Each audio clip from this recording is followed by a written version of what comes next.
काकू काय काय झालं? समर, अरे साबणाच्या पाण्यावरनं पाय घसरून पडले मी. त्या स्वानंदीमुळे असं झालं. स्वानंदी का केलंस ग असं तू हे?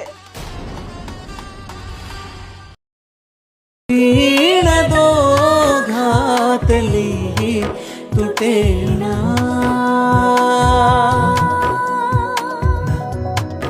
मी फेकतो ती. ए नको, पाय चिपू नको.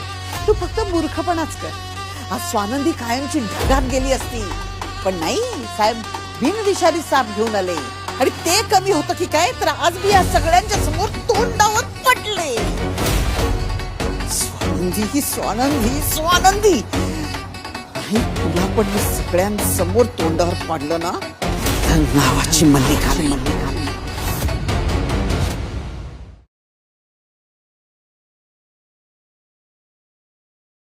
तीन दोघातली